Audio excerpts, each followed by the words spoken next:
So, hi there, here is Dieter from Germany, and I just wanted to make a short video about the Malaysian airplane which has been shot down at the separatist area in the east of Ukraine. So the first thought I had, and which I really need and wanted to work into the internet, is that Russia can easily counter the whole narrative and the whole bias against it, that it may have been involved or may have caused this shootdown, if they get access to the black box. If they then take this access and make it transparent, the analysis of the black box data, if they would put something like a webcam, like this webcam I use here, if you put it in a room and if you have the black box, you can take this black box and make the analysis totally trustable, transparent, because then the whole world in a 24-hour live stream would be able to watch how Russian experts and even other experts of the Netherlands, of Malaysian Airlines, the Ukraine, America, Germany and other nations of the passenger crew, which represent the passenger crew, which then would participate either online, and so I would live stream it worldwide transparently online, so that you see if you have the black box. This would be the black box. You would simply see every step of the analysis, how Russia would not fake the result or would not use or misuse the data of the black box, which the separatists have already said they would deliver and bring to Moscow, so that a Russian expert should take a look at it, and so that they know what has happened with the plane. If this would be analyzed transparently in a way which participates the whole world, you pretty much counter every other narrative against that. So the whole media bias would simply crash and crush through 100% transparency. And even if Russian separatists really used surface to airplane and Air Force missile, which could have reached the 10-kilometer border, which is the pretty most and much convincing reason why the separatists normally wouldn't have been the cause of that problem, and which most reasonable analysts in the different media channels of different countries have said why the separatists are much likely not the reason and cause of that, because they simply do not have the weapons to shoot down planes who are flying so high. So for Russia to prove that it's innocent, or that it is not responsible, or even if it doesn't know what really has happened, it should simply enable a total transparent analysis way visible for the whole world. And this would also apply for everyone else who would get access to the black box. So if the result of the analysis and the process of analyzing the data and information stored on the black box is accessible to everyone, to experts, to people who are interested in that, everyone could tell every lie he would. The possibility will be very, very high that the people will then not bash or make Russia responsible in an ungood way, which is pretty much important for Russia, because as you see how the media is jumping on this story, breaking news all over Al Jazeera, BBC, the German Tagesschau, the Brennpunkt after the Tagesschau, the Focus Point, special news interruption show if something happens, and also BBC, Russia Today and every other channel is heading on it. Even the CNBC stock market thing has been interrupted then. So how to convince and how to counter this very strong, and you have seen a very strong anti-Russian media bias, how to counter it. If the bias is built on, for example, Al Jazeera spinning with their media spin doctor something like a story which sounds in the end like Russia needs to be seriously punished, because normally if something like this happens, it always has had serious consequences and so on. So they build up a real scenario that something very serious has happened, even if it's not really serious. It is serious, but if a plane is flying over a war zone that has been shot down, if they're separatists and nationalists from the Ukraine who also could have gotten access to weapons like this, and Blackwater, American CIA assets, follow-up companies of Blackwater, and the Russian speaking separatists, different groups, whomever that is, not in the control of Russia. And also most important, the Ukrainian army, and the nationalists and other groups like foreign assets like CIA groups. They have a very strong anti-Putin and anti-Russian view and nationalist heart, if you like. So there are many reasons, even for them, if they possibly mix the two planes, which is a narrative which then has been occurred in Russia Today and Russian television, they possibly even could have shot down the plane which they have mixed with the Putin Aeroflot plane, or not the Putin Aeroflot plane, but the Putin plane who has returned from Brazil and from his South America trip, and who also has only very shortly after the first plane, the Malaysian Airlines plane, who followed it, I guess 40 minutes later. And so they mixed the two planes and possibly thought they shot down because it has similar colors. Because that's the comparison between the two airplanes, as for example done on Russia Today. It's pretty convincing. If you see the two airplanes, you may really, if you're shooting from the surface, from the ground, and if it's 10 kilometers over you, and if you still have some kind of technical equipment to zoom the plane, you may still be able, and that's what one expert really has made logical and clear and understandable, you simply can miss the plane if it's only shortly after the Malaysian airplane occurring and crossing the Ukrainian airspace. So possibly also even an error, but this is also not really sure and very speculative, and it's the Russian counter-narrative from my viewpoint. At least possible, and for sure also used in Russia to solidarize with the president. In a way a dangerous game, because you split and polarize against the nationalists.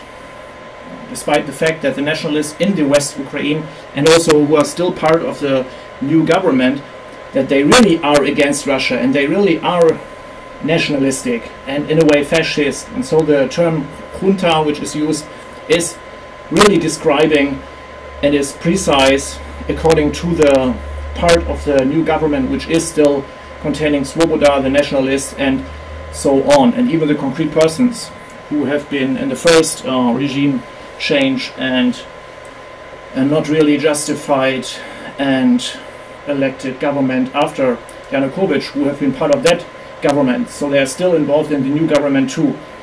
Anyway, so this is the Russian, one of the Russian explanations. So they try to compare it then with the things which have happened earlier on with other, put it in a broader context, which is fairly to be done when the Ukrainian army has shot down a Russian airplane before. And this is also a context the Western media is missing. If you compare the Western media, Al Jazeera, BBC, Al Jazeera is painting the whole big picture, and they have their typical Russia so-called experts, which simply are installed from my viewpoint and very clearly spin an anti-Russian spin for any price, any cost.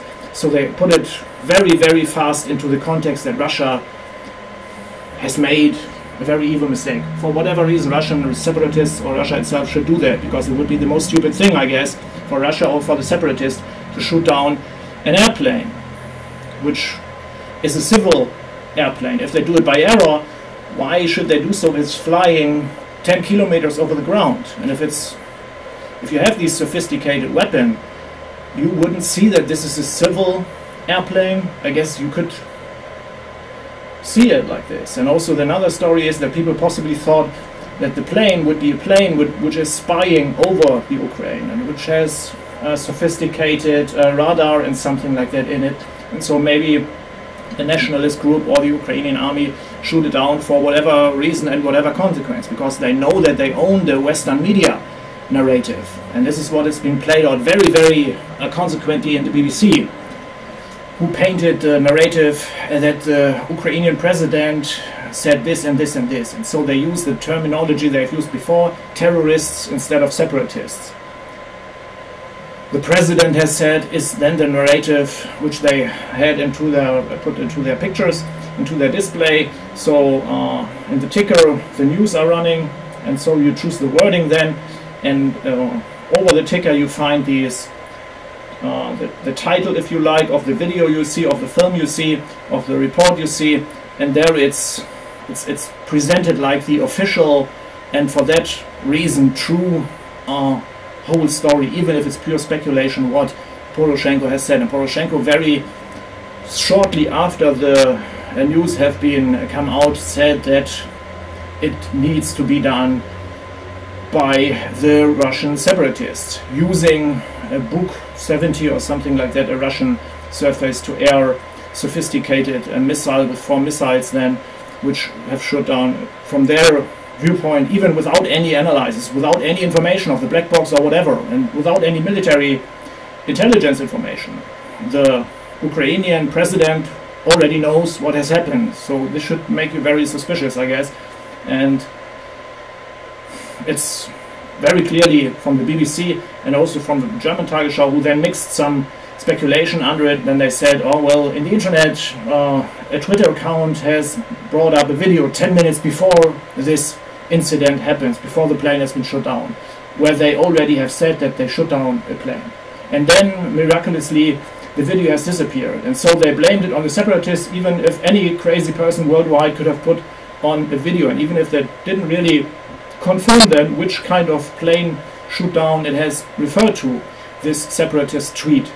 And so there's a mixture of information, then no one really can confirm anything because shortly after it has been deleted, and so the CIA, the NSA and the separatists or whomever could have brought up whatever kind of video which no one can then verify or de-verify, or hardly de-verify. And so the rumor and the speculation is brought out, and this is the biggest danger. Even if you later on will say how it really has been happened, you still bash and blame and speculate in the intonation and in the way to build up the enemy picture of Russia, the big new devil from the east, and the Cold War narrative is reinstalled. And yesterday we saw the new sanctions against Russia. So how to counter it, all of this? And so that's the narrative in a way in the German Tagesschau. And so they had also some more balance than reporting on that, but in the end you always see that there is still this this aspect painted that in the end it's more likely that Russia has done it and something like that. Al Jazeera is still using speculation bubbles and generalizing to put it into a different context, so you create a different context, and in the different context you put it much likely that Russia will have to fear consequences, and so you pull Russia into a war, so you make an international conflict out of it, because you know that also international passengers have been on that Malaysian flight, and for that reason this is the perfect story to make the Ukrainian conflict to something which needs the support of the West. And so if it needs the support of the West, well, you can early and easily imagine why this incident is misused, even if it's not planned from and known and shot down from the Ukrainian army itself or from the Blackwater follow-up company. I think it's Greystone or something like that. It's a mother company, and then Blackwater has been the thing in Iraq, and they founded a new company and gave it a new name, or verified, and not verified, they varied the name. And so they are, together with the CIA and the Ukrainian secret services and the Ukrainian nationalists, special units, and these units they have trained them. They are already in there for I guess half a year in the west and east of Ukraine, and they still are inside there. So they also had access to these kind of sophisticated anti-aircraft missiles, and even uncontrolled nationalists, private anti-Russian entities, CIA assets if you like. I don't want to use the buzzword CIA asset, but anyway, they are still actively supporting the Ukraine, and they openly have announced that. America has already confirmed that they are doing things like this, and they're still inside the Ukraine. So who knows who all has access to these weapons, because the nationalists who crushed Yanukovych, who did some kind of putsch, how would you say in English, who who have thrown out Yanukovych and who did the Maidan regime change in the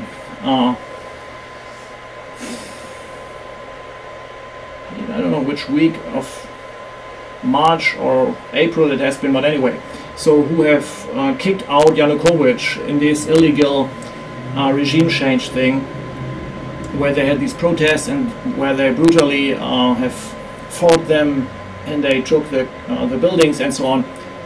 These groups then have been merged and have been trained, and you already have seen these very nationalistic, anti-Russian, private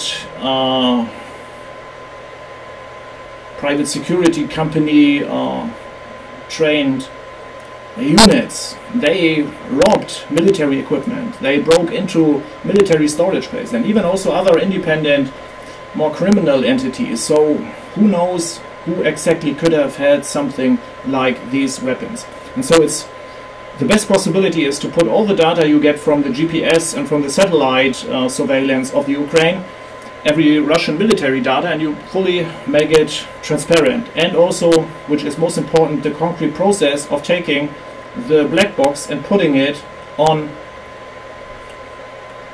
online, if you like, on a for everyone visible 24-hour online stream platform. So you create a platform for that, and this is even a really big good thing if Russia really would get access to the black box first, for trustability, rebranding of Russia, so Russia could really counter it. They could say, well, you can look it up yourself. This is what we do. Here we have the black box, and then the whole world can look how Russia is opening the black box. And so they look inside the black box, and then they see, this is the data, and then you analyze the data. So maybe some people would say security reasons, so no one should really know how the data on the black box is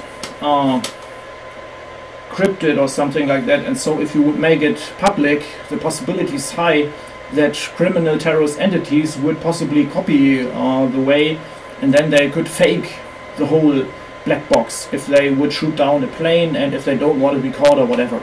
So there may be reasons, and so I really don't know if it is possible for security reasons or for aviation industry and generalities and rules to do so, but it would be a real good thing to involve the people into a very transparent black box analysis, because if Russia itself only gets the data from the separatists, they don't have the trustability, so the media bias will be against Russia, and Russia will be isolated a little bit more, even if they are innocent. And if they're not innocent, what is innocence then?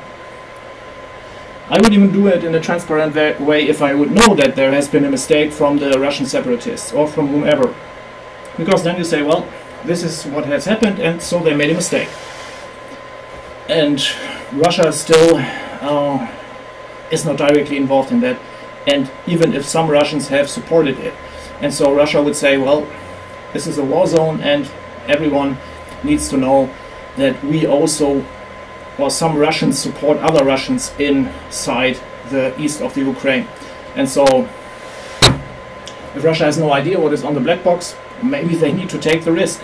And if they pretty much for sure know, because how should Russia and how could Russia know and control the separatists? And they could even prove it by doing a transparent public viewing of the black box analysis, if you like. And I would also invite the other experts then from the Ukraine, from America, for example, or from Germany, Netherlands, or from the biggest passenger people group parts of the Malaysian Airlines flight. So someone from who is who's representing the passengers in the end, or the Malaysian Airlines. That was my thought. I wanted to work into the internet, and it would be even good to request this and to command this transparent black box analysis for every other entity which would get hold on the black box and on every other data, because then no one can simply stand in front of the press and the media and say, well, we got the black box and this is what we found out, and the whole rest of the world can say, well, how can we prove that? You have a political interest. If the Ukrainian president is standing outside in front of the press and say, the terrorists have done it and we have the proof, and he didn't even need a proof because 10 minutes after the whole thing he knew it all. It's the separatists, the Russians, the terrorists. Separatists is nothing they would ever say, because they have their wording to blame and bash and to dominate the narrative by using this wording, and this is very precisely planned, I guess. So who can trust the Poroshenko entity, the Poroshenko angle? No one. Who can trust the separatists? No one. Who can trust Russia? No one. Maybe you can, but maybe you can, and maybe you even can trust Poroshenko if you like him. But in the end, you cannot trust no one. You need a transparent, public, maybe even if it's possible and if it's logical, and this is what would need to be checked, public viewed, live streamed black box opening and analysis. This would pretty much counter everything which is in the narrative, and which is then in the making of the fallout for the media, because this is why these things have been taken so much airtime on nearly every worldwide media channel.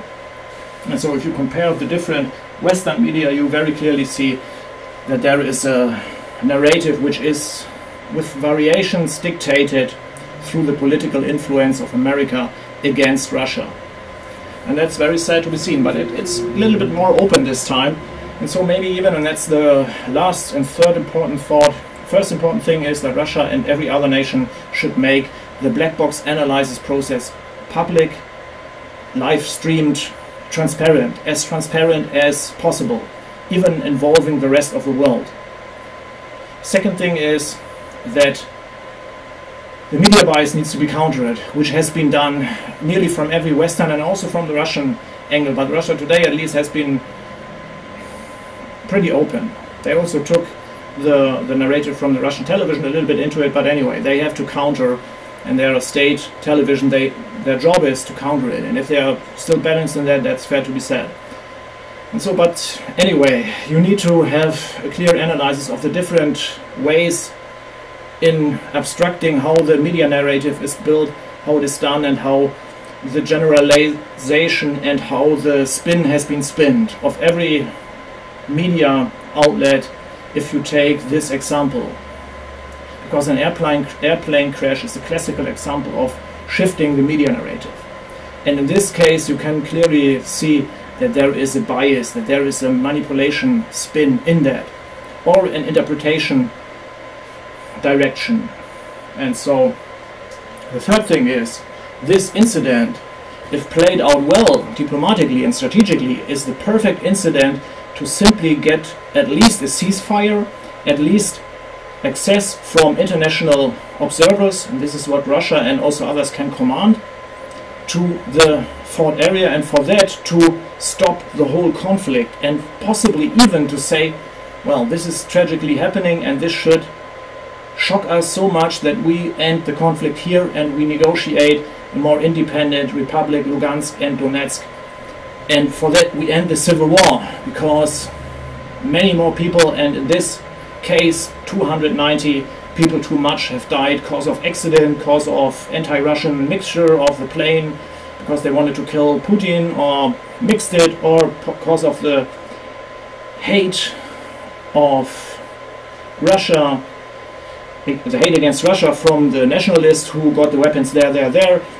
or because of the whatever kind of reason why the Ukrainian military may have shot down the plane then, or if it's done by error, whatever kind of separatist group has done it.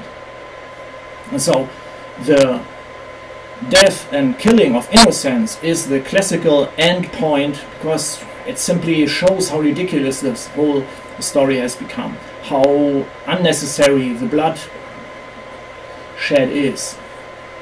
And so for that, it's a good exit for Russia and a good exit even for Obama, for Putin and for Obama, if they really want peace, to simply say, okay, this is how far it has gone, and maybe it will be a long ongoing battle, no one would win this battle, and so we may even take this as an outer circumstance to go into negotiations. And so Poroshenko and Putin, as the European Union and the Americans, as others, may simply sit together and say, okay, this has happened, whatever the fault is, whomever the guilty part is, with a high possibility, if you don't have the results of the analysis of the black box, if Russia gets it, they can still do it transparent and public.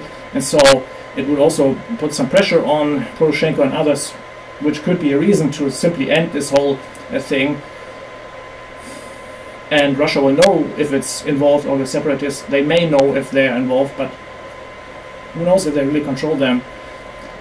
And so it could really be a reason and a starting point to end this whole conflict, because unnecessary bloodbath and unnecessary incident and very tragic unnecessary death of people and death of many people, and to hinder more and so on. And so it can be something like a starting point for peace negotiation, or at least a ceasefire to get an analyst team inside there. And I guess both will agree on that. Maybe this fraction wouldn't agree, who wouldn't accept an analysis at all, who want an intransparent situation. So I guess it is good to do a ceasefire and then to get in an international team and then to negotiate ongoing from the ceasefire an end of the civil war, and to really get a solution that not more civilians, unnecessary dead, will be produced in Ukraine. So God bless here from Wilhelmshaven, and see you.